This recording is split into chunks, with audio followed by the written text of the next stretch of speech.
par quoi on répartira? Donc on part un peu au nord, on traverse direct sur Terre-Neuve, là, puis après, on repasse complètement à l'est des côtes. Ouais, de toute façon ça va changer, puis on réajustera. Il fait pas beau en Angleterre, donc ça doit être les deux endroits où il nous retrouve un peu de turbulence. Nous sommes à 2 heures du décollage du vol Air France 438 vers Mexico. C'est ici, à la Cité des Navigants Air France de Roissy, que l'équipage se rencontre pour la première fois.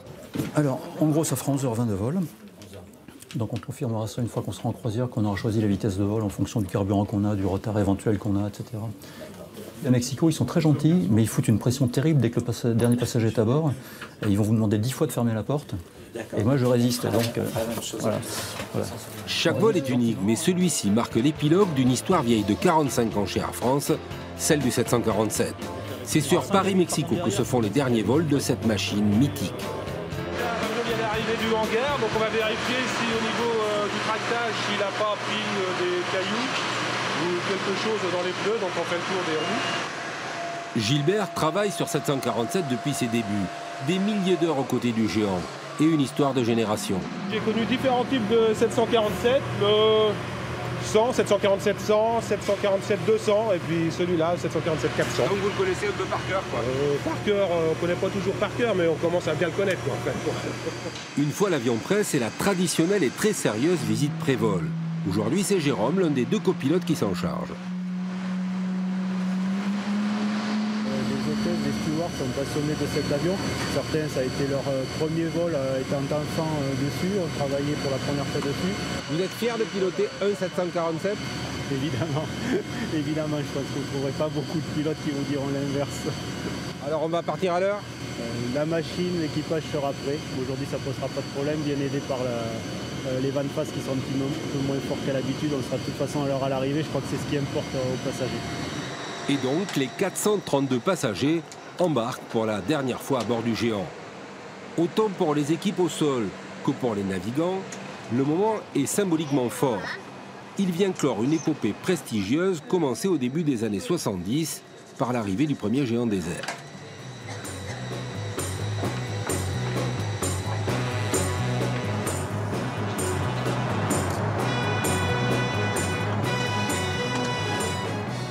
Le 747, c'est le début du transport de masse. Jusqu'alors, traverser l'Atlantique en avion était réservé aux plus riches.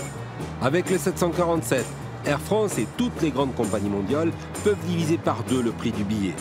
Le 747, c'est aussi l'avion d'une génération, celle des années 70, celle du guide du routard et des premiers grands voyages vers l'Inde, le Brésil ou les États-Unis. France 474, le vent 60°5, une piste 26 droite, autorisé décollage. Ouais, je décollage. Et avec ce dernier décollage vers Mexico, le grand livre de cette incroyable machine se referme pour la France. Sûr, confortable, fiable, tous les pilotes ont été marqués par ses performances et sa réussite technique. C'est un avion monumental par ses dimensions, par ses performances. C'est un avion qui vole à Mach 0,9. Même les gens de chez Dassault, ils sont stupéfaits qu'on ait réussi à faire des avions en ligne aussi rapides. C'est un avion sur lequel, quand on perd un moteur, on perd 400 pieds. Autrement dit, on continue exactement comme si de rien n'était, comme si rien ne s'était passé. C'est un avion au pilotage encore assez sensuel. Les avions actuels où on passe par des calculateurs sont plutôt moins sensuels au pilotage. Parce qu'il y a des interfaces, il y a des calculateurs entre les deux qui font des choses qu'on ne maîtrise pas, d'ailleurs on ne les connaît pas. Hein. Et c'est des avions qui ne répondent pas de la même façon, qui sont moins agréables à piloter. Ça, c'est un vrai bonheur. Sur l'Atlantique Nord, à 2000 km des côtes, notre route rattrape celle d'un autre appareil, un British Airways. Rencontre improbable, toujours l'occasion de s'émerveiller sur ces machines qui nous amènent au bout du monde. L'anticipation, c'est le maître mot de l'aviation.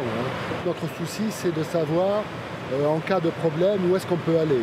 Le terrain accessible, la météo qu'il fait, est-ce que toutes les installations sont comment dirais-je, disponibles sur les terrains où on est susceptible de dégager au cas où on aurait un problème. Pour les navigants commerciaux, celui que l'on appelait le jumbo jet, c'est souvent aussi une émotion d'enfant, le point de départ, parfois inconscient, vers une vocation, un métier de passion. La première fois que j'ai vu un 747, c'est à l'aéroport d'Orly, oui. C'était au tout début des années 80, j'avais 11 ans. Nous étions en famille, on l'a vu décoller et on était un peu en randonnion devant les baies vitrées pour le regarder décoller. Ouais.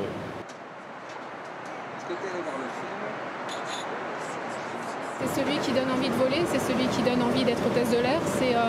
C'est un avion qui représente le long courrier, qui représente les longs voyages. Pour parodier une phrase célèbre, toute ma vie j'ai rêvé d'être une hôtesse de l'air et j'y suis arrivée. Et le 747 a été une motivation supplémentaire. Moi, j'en garde un excellent souvenir.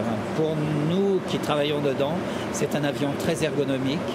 Je trouve que c'est un avion solide qui a tenu la route pendant de longues années, pendant de longues décennies. Il a fait ses preuves. Les écrans de cinéma ont disparu au profit des écrans individuels. L'escalier s'est élargi, la cabine modernisée. Mais le 747 reste pour ses derniers passagers un vieux compagnon. C'est un peu un appareil mythique dans le monde de l'aviation. C'est un appareil que j'ai pris très souvent. C'est devenu un vieil ami, quoi. On passe un agréable vol, c'est confortable, pas très bruyant, donc en comparaison, c'est un avion moderne en fait finalement. Après 13 heures de vol, le Paris-Mexico arrive au crépuscule sur la mégapole d'Amérique latine. À 2400 mètres d'altitude, il faut bien toute la piste pour maîtriser le géant et réussir son freinage. Au sol, l'escale est à pied d'œuvre. Dans 2h30, l'avion doit repartir. On a à peu près une trentaine de personnes, entre les personnes qui cherchent l'avion, qui font le nettoyage dans la cabine, le personnel au sol, ceux qui font les opérations, les pilotes. Il n'y a pas une minute à perdre, il faut que tout le monde commence à travailler comme des fourmis. Mais l'aventure des longs courriers ne s'arrêtera pas avec le 747. Un nouveau géant a déjà pris sa place. C'est une page qui se tourne. Quand on voit ce bel avion, on a beaucoup d'émotions. Et on a travaillé aussi pour remplacer cette légende par une autre légende, puisque le 747 sera remplacé par l'A380. Et on a travaillé beaucoup ces derniers mois avec les autorités pour adapter l'aéroport et commencer une nouvelle page. Mexico, la plus grande ville d'Amérique latine, a été reliée pour la première fois sans escale à Paris par un 747. Puis sont venus les DC-10, les 340, mais l'élégance de ce quadrimoteur aura fait rêver pendant 46 ans tous ceux qui aiment les avions et les voyages.